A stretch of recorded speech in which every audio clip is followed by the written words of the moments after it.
Então vamos lá, doutor Sérgio. Existem espíritos que vêm nos receber?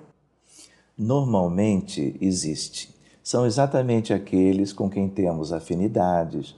Muitas vezes são os nossos familiares que retornaram ao mundo espiritual antes de nós e, pelas suas condições pessoais, estão propriamente podendo nos buscar propriamente quando estamos no nosso momento de retornarmos à pátria espiritual.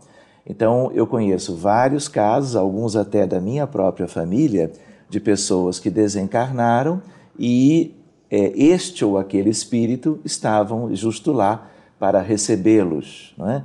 Alguns, vejam só, foram recebidos e carregados como que no colo, porque quando foram de volta para o mundo espiritual, estavam fragilizados por um longo processo de enfermidade, enquanto que outros foram saudados com a maior naturalidade, como se estivessem abrindo uma porta e entrando num novo aposento e encontrando aquelas pessoas amigas. Existe na literatura espírita inúmeros casos de espíritos elevados que, depois que completaram a sua encarnação, por tudo que fizeram em dedicação à causa do bem, foram recebidos por espíritos lindíssimos, espíritos inclusive conhecidos do ponto de vista da humanidade, da sua história, e espíritos que eram ainda mais elevados do que aqueles que estavam desencarnando, não é? Traduzindo a ideia de que, de novo, a cada um segundo as suas obras. Então, a espiritualidade sempre amorosa, seja do amor familiar, do amor fraternal, seja daquele amor mais amplo, mais universal, eles estão sempre amparando, sempre assistindo e sempre fazendo com que justo a lei de justiça e de amor se cumpra em todos os momentos da vida de cada um. Então, como a situação do desencarne é sempre uma situação delicada, por mais que as pessoas vejam e devam ver com naturalidade, é sempre uma transição, é sempre um momento de crise, é uma das crises humanas, como é também a crise do nascimento. E nós estudamos isso na própria psicologia. Então, independente, claro que com a base espírita, tudo se tornou muito mais simples, mas realmente os espíritos queridos nos vão buscar na medida do nosso merecimento.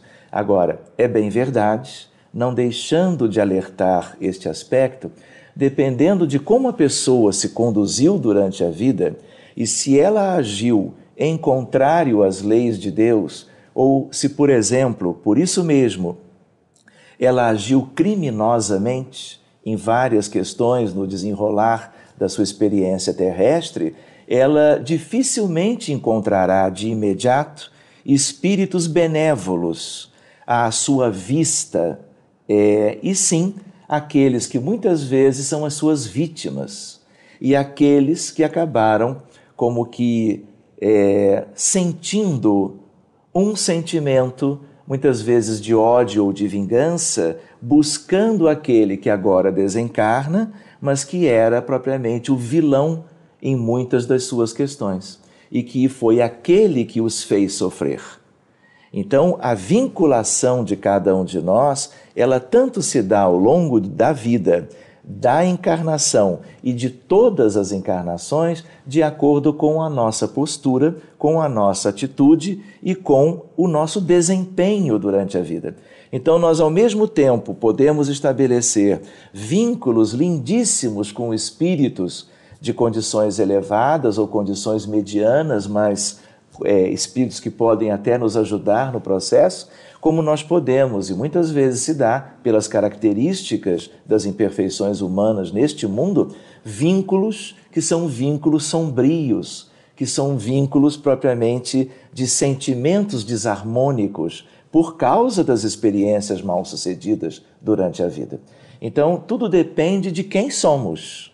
Tudo depende do que, por sermos quem somos, realizamos neste ou naquele aspecto da vida, e aquilo tudo vai fazer com que nós tenhamos consequências depois. E no desencarne já podemos ver estas consequências. Elas podem ser felicíssimas, elas podem ser relativamente neutras, mas elas podem ser de sofrimento. Certo.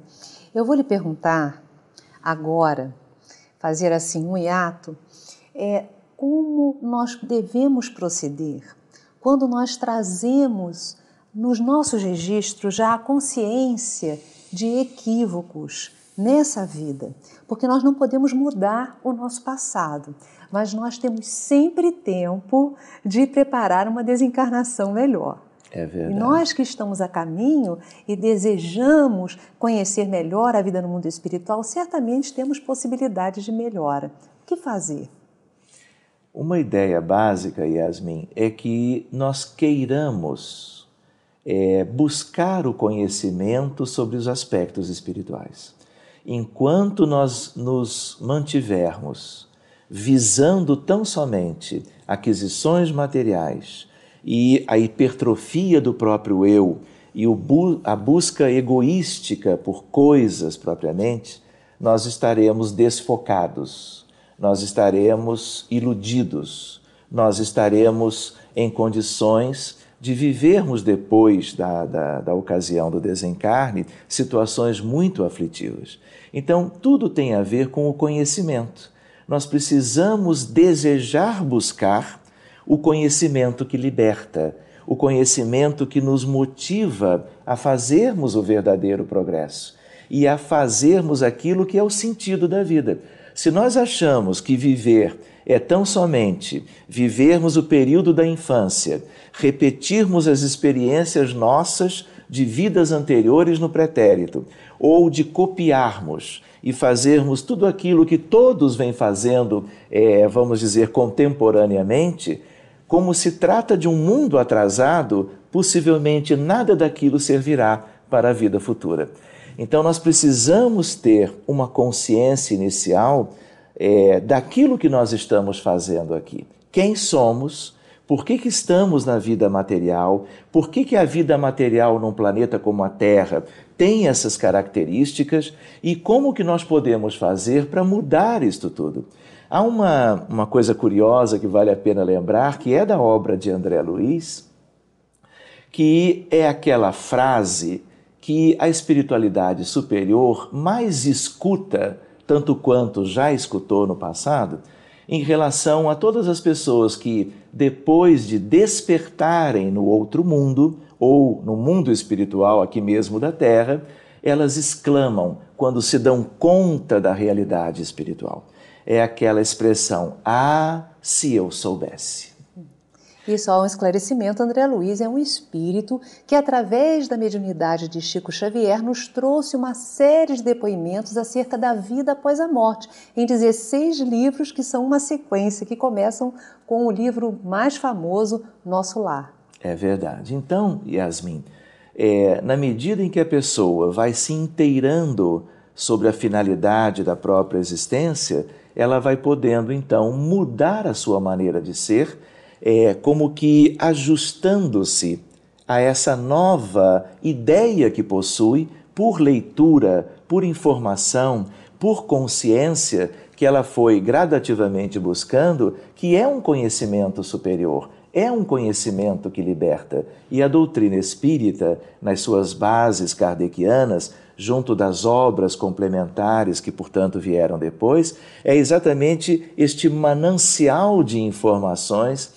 altamente relevantes para que então nós possamos retornar ao mundo espiritual e não exclamarmos mais, se eu soubesse. Porque quando aqueles exclamam assim, significa sempre a ideia de que não sabíamos o sentido da vida. E agora, diante de tudo aquilo que vislumbramos, nós então vamos ter que recomeçar. E este recomeço muitas vezes é penoso, porque nós podemos ter vivido contrariando as leis de Deus.